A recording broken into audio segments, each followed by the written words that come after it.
Hi everyone, welcome back. Today I'm going to be showing you how we can sew a narrow rolled hem. So here we have a piece of material, and the first thing we need to do is we need to take it over to the sewing machine and we need to sew a straight line down the material, leaving a small seam allowance. So I'm just going to place the fabric under my needle, lower the presser foot, and then I'm just going to sew a straight stitch all the way across. I'm just using the shortest stitch length possible on my machine. We want it to be quite a small stitch like the one I've sewn on this side.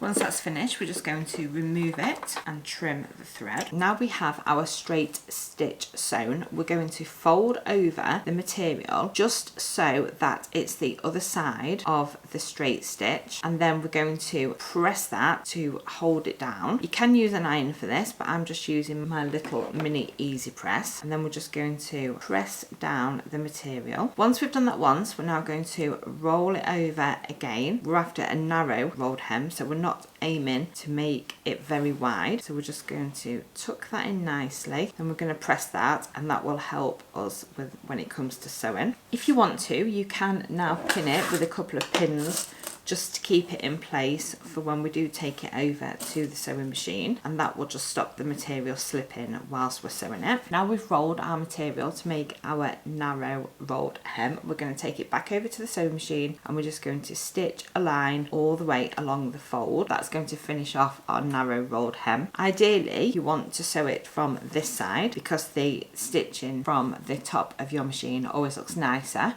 but if you are just a beginner, then stitching it along this side will be perfectly fine. So again, I'm just going to place that under my needle, lower the presser foot, and then we're aiming just to stitch it quite close to the edge of the fold. Once we're finished, we just need to lift up our needle and remove the material from our machine, trim off the threads. And that is how you easily sew a narrow rolled hem. I think this is a really quick and easy and perfect way of making a really neat finish to your hems. Really hope you enjoyed this tutorial. Thanks for watching. See you again soon.